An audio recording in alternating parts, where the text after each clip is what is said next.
Hey coaches, I know we're about the midway point of the season, so we just want to make a video for you guys. Kind of show you some things that we're seeing throughout the season, how we're going to call it, why we're going to call it the way we are, so we're all a better understanding, and we can hopefully have an easier rest of the season. I know we're in the heat of the region race, playoff races are heating up, so just wanted to clarify some things that we're seeing, why we're calling it, how we're calling it, so you guys can we can all be on the same page. First one is one of the big rule changes we had this year, the blindside block. We're trying to get our officials into the saying legal blindside block or illegal blindside block, because not all blindside blocks are illegal, as we're going to see. So for an illegal blindside block, what we told officials at the beginning of the camp and what we've kind of moved forward with is that there are three criteria for an illegal blindside block.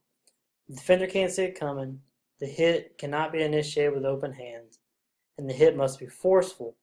And when we're looking at forceful hits, we're looking at one of four indicators: a shoulder dip, thrust, drive, or a launch. Those indicators are similar to targeting. We kind of look for the same thing when we're looking for targeting. So we applied that kind of philosophy into the forceful hit of an illegal blindside block.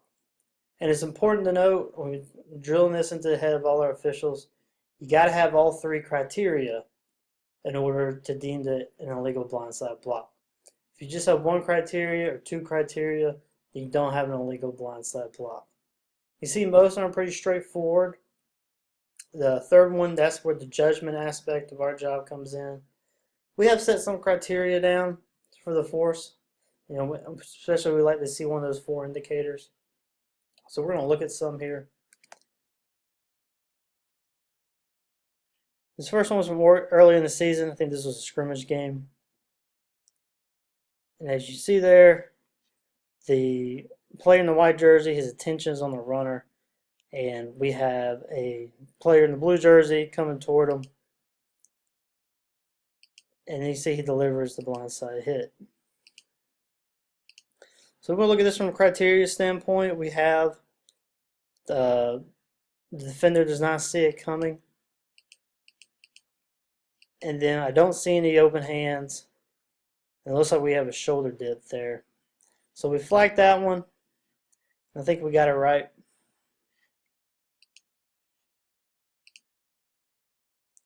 Here's another one that's similar. You can see the focus is on the ball.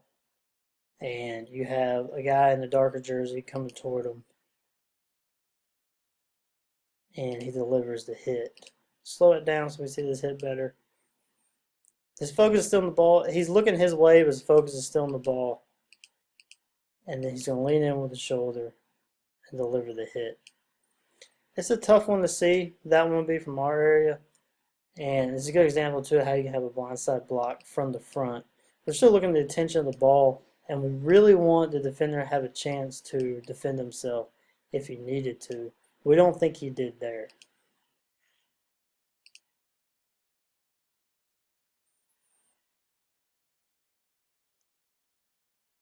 This is going to be one that we see a lot. We see these a lot on scrimmage kicks, free kicks, and anytime there's a change of possession. And we got one right there. Again, this is a change of possession. See it again as he comes to the screen. As you can see, the defender's focus is on the ball carrier. He's not looking that way. And we're going to come in and we're going to see it with his shoulder.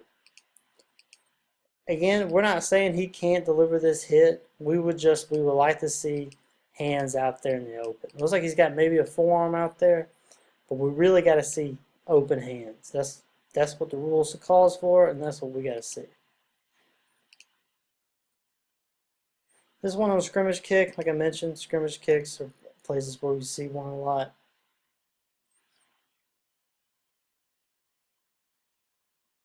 So come in your screen here on the right.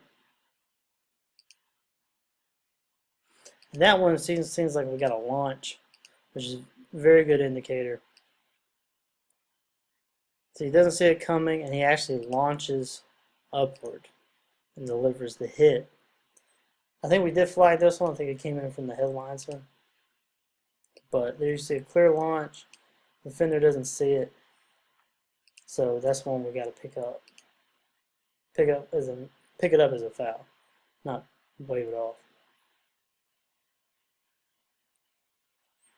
Let's see another one right here. Again, the same thing. He doesn't see it coming, and just one of those little shoulder chucks. You're gonna dip it in and just knock him off his feet. Again, just as simple. Come in there, push him with open hands, and he'll get the job done.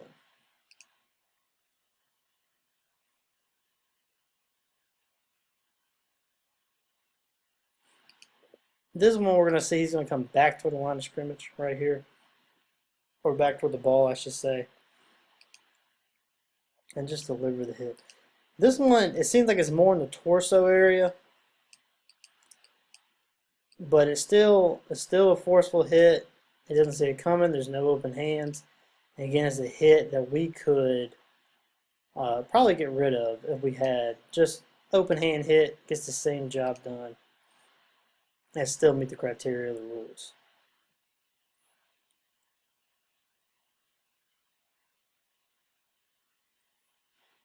There you go, same one right there around the ball. As you can see, he's coming right here. See where the defender's focus is. And it's going to be a shoulder dip right there. That's one we missed. So let's look at some legal ones. This one's going to happen, I think it happens in the end zone. It's one you see a little bit better on the end zone view.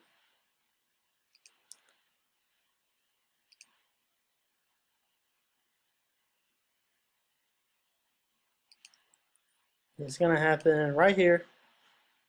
This one we're going to see some open hands, which is good. And you slow it down, you can see he's getting those hands out there. Now I like this one because it shows that you can get the hands out there and still have a very impactful hit. All the rule calls for leading with the hands. Now you see they're out there.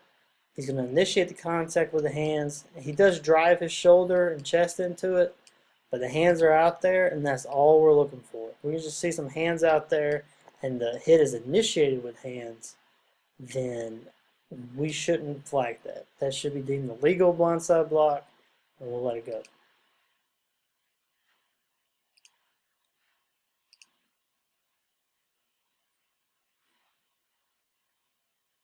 Another scrimmage kick.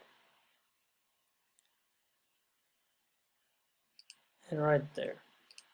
Again, this one's going to be easier to see on the end zone view.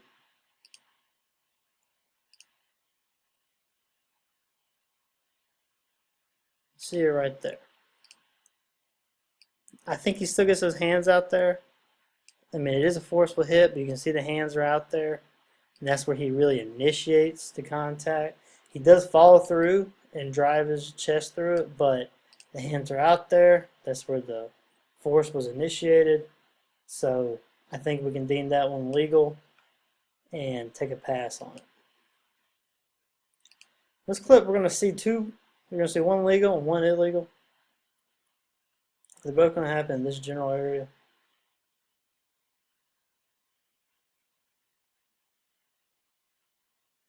All right, they almost happen simultaneous. One of these is legal and one's illegal. So let's look at this one first.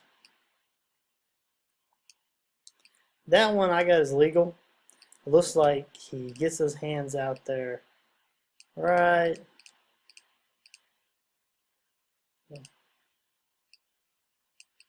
So those hands are out there, right there, and that's where the contact is initiated. But if you look at this one, the 50, that one he just drives his shoulder straight into the player and knocks them backward. So you can see the difference. The one to 45, the hands are out there. That's where the contact is initiated. And you see the one to 49-50. He's going to initiate with the chest and just drive it in. So you have one legal, one illegal. This is an interesting one. There's 4 or 5 blindside blocks in this one play alone.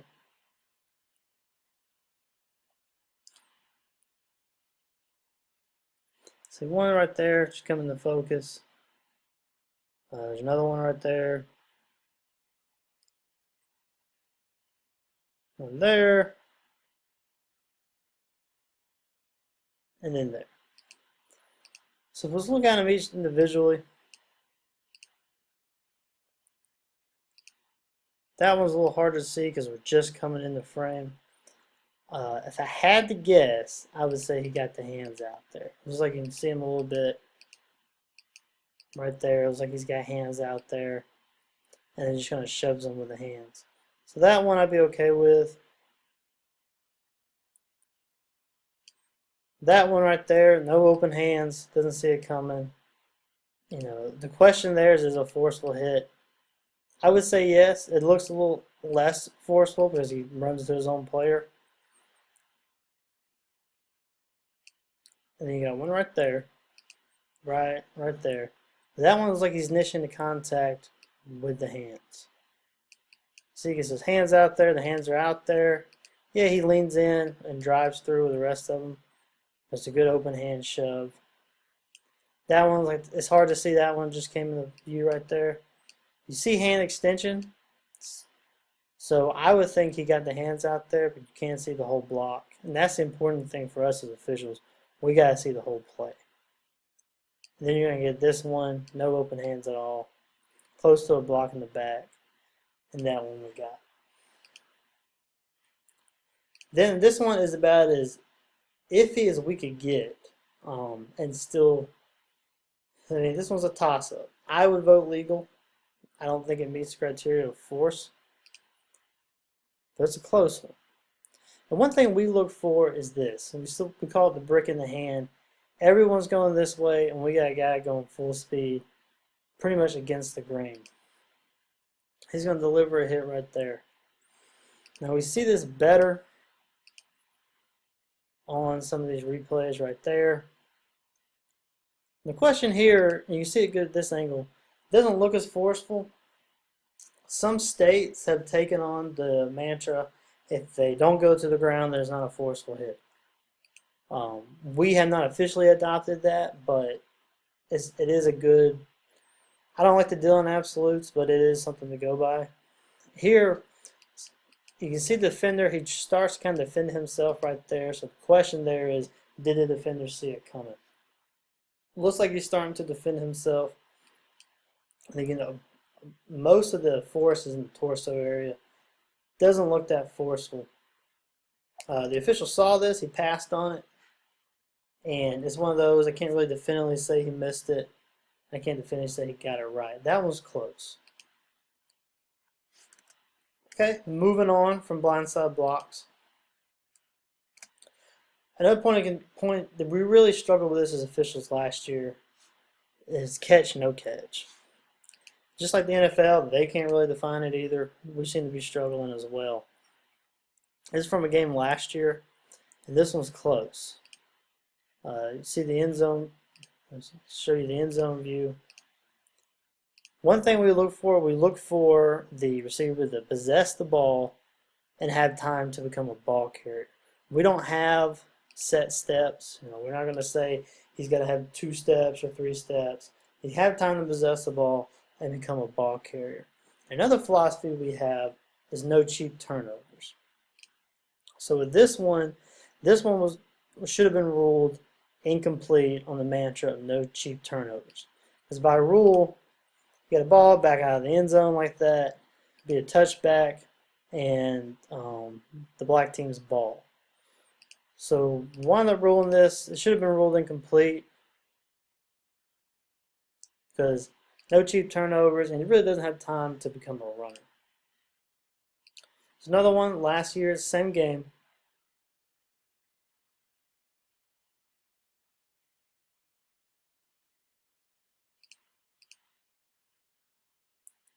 So he's going to catch it, and then this is one of those, another philosophy is survive the ground. And this one doesn't meet that criteria of surviving the ground. Because once he hits the ground, then we see the ball come loose.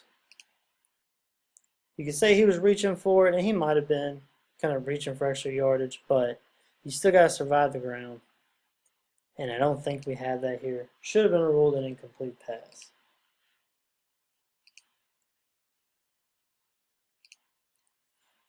This one's the same kind of philosophy. You gotta survive the ground.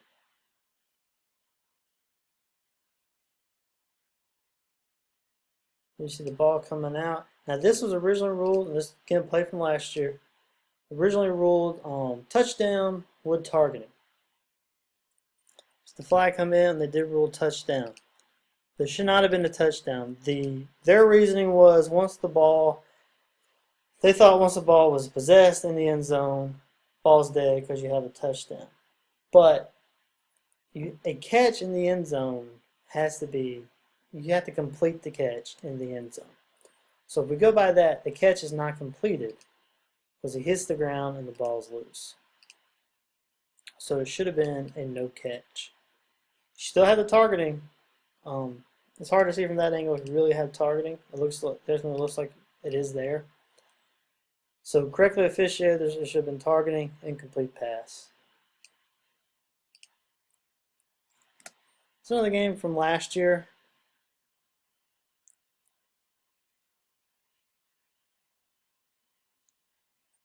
And this goes back into no cheap turnovers. The officials awarded this a catch and fumble. It should not have been. This should have been ruled incomplete pass.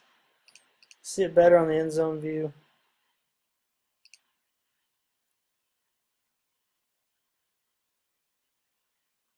There's no real time to become a runner there. And again, no cheap turnovers. Should have just gone with an incomplete pass and kill the play there. This is a play from this year, and this is about as close as we're going to give it to a catch. Officials rule catch, fumble, covering the end zone, and this one's close. A lot of officials said, what's the difference between this one and that first clip I showed you guys in this section? And the officials ruled that he had possession, he became a runner, then he was hit. Again, like I said, this one is about as close as you can get to possibly being a catch and a fumble. Possession, time to become a runner, and then the ball is hit loose. It's a close one, and again, it's one of those, if they ruled it incomplete, probably could have said, yeah, the way they ruled it was catch, fumble, recovery.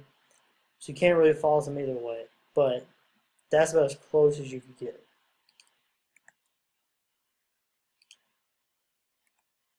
So another new rule this year, and this one has actually become a lot more problematic than the blindside block, and that's the pop-up kick.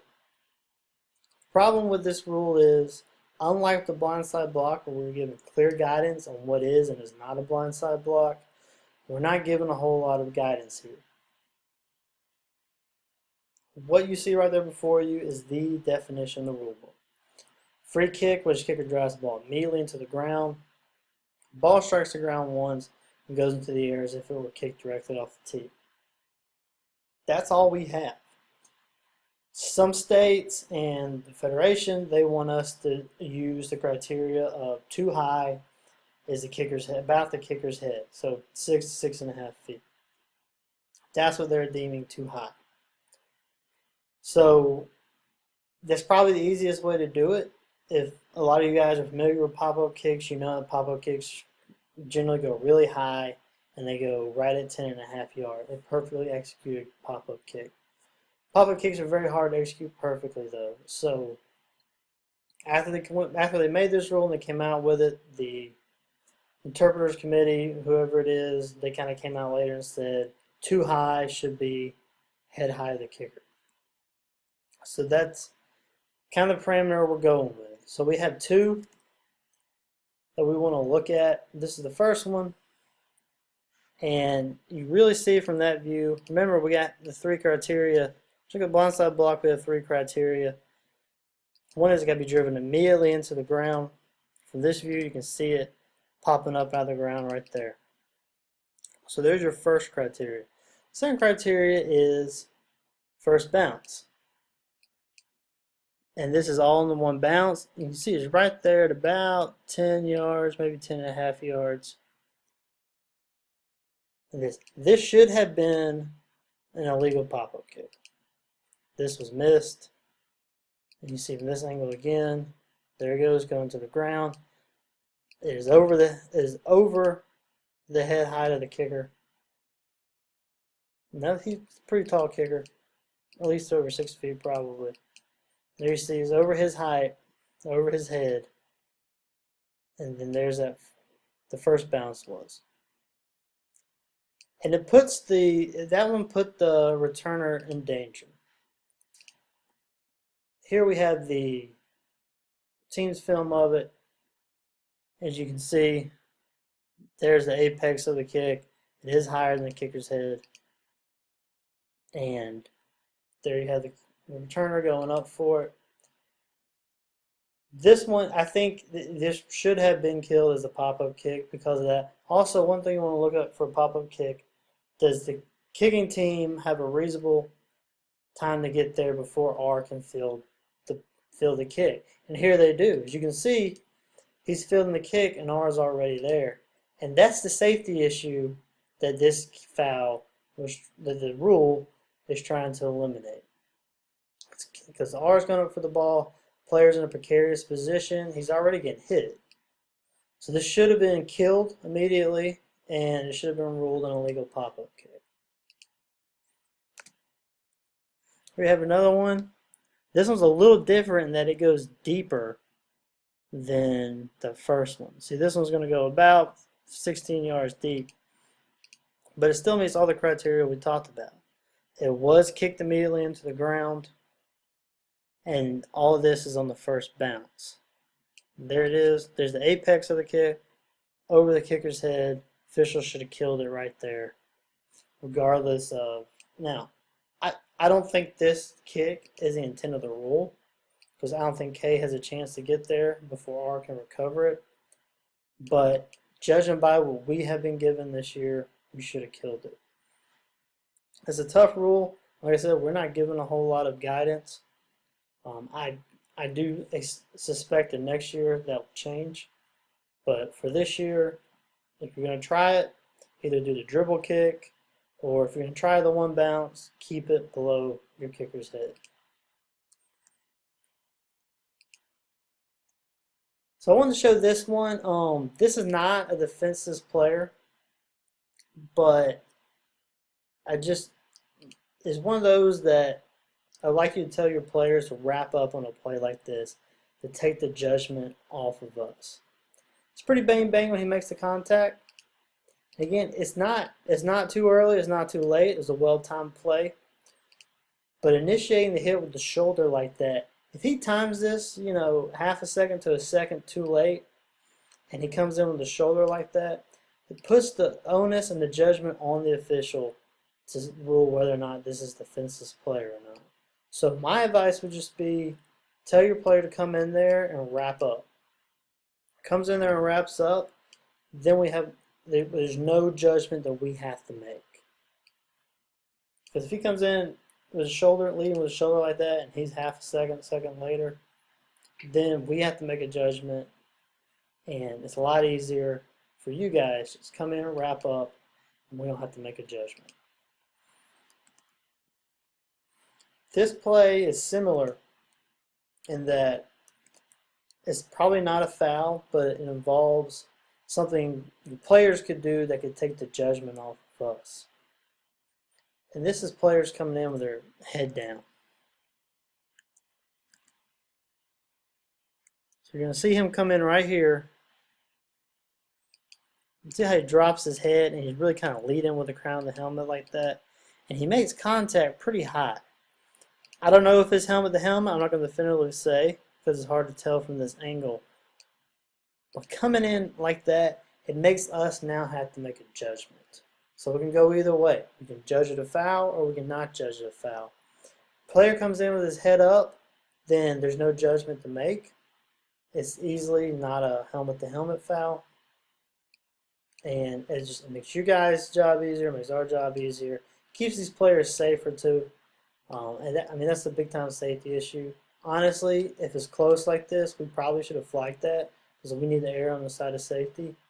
Um, but again, coming in with the head up, not leading with the crown of his helmet like that, safer play, and it makes an easier day for all of us.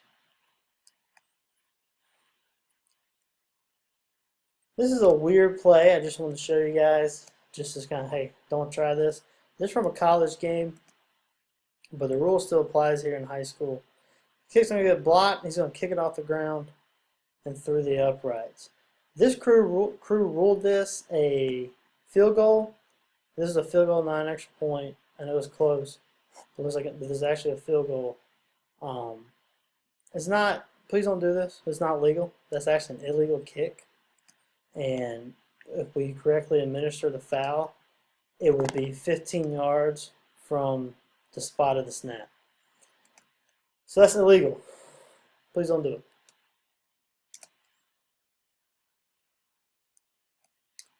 Just want to show you guys a couple of illegal punt shifts real quick. What makes this one illegal is if you watch this guy right here, he's got his hand on the ground. So he's set, he is a lineman. And now when they shift like this, see, it should have been a false start because his hand's coming off the ground. Now, let's pretend his hand is not on the ground. This is legal.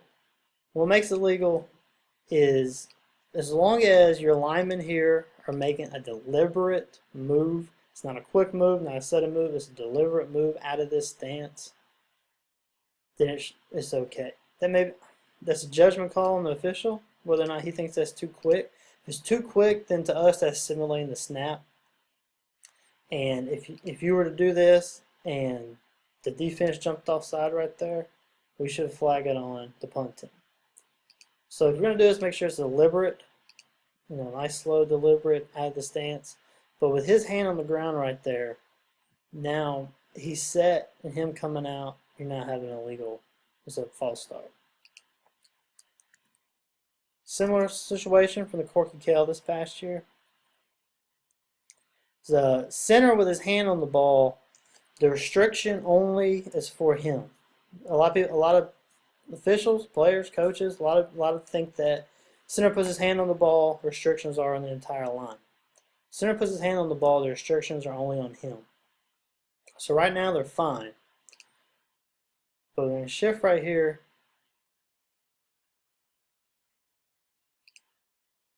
That's a very quick shift, and it is only designed to deceive the defense, and in that case, it should be a foul. We talked about it in camps. Memo should went out to you guys because this play happened a couple of times in the state finals this year. Should have been a foul for a false start. Coming out real quick like that, it's got to be a false start. Another play from the Corky Kell. This one kind of generates some controversy. I wanted to show it because it was officiated properly. I mean, there were some things officials could have done better, mechanic-wise. Rules-wise, they did the right thing. This is the end. I think the team in white either down by a field goal or they're down by a touchdown or something. But it's caught there. His forward progress is stopped in bounds. You see, once he's caught it, the contact is made right there. Forward progress is stopped. He's driven out of bounds, but the forward progress is stopped in bounds. See the official right here correctly winding the clock. Mechanically, what we could have done better is this umpire could have been better hustle, especially in-game situation like this. Because I think the white team is going to come back and try to line up for a field goal real quick. And we just had a slow time developing this. The umpire should have been quicker to get over here and get a new ball, get this ball in. But I just want to show it because from the rule standpoint, it was correctly officiated. His forward progress is stopped. And the official, you can see, he correctly winds it. All right, that's all I have. sorry the video is so long. Just wanted to make sure we explain everything to you guys. If you have any questions, please feel free to contact us anytime. We want to be transparent. We want to get as much information to you guys as we can. So feel free to contact us, and hope you enjoyed the video.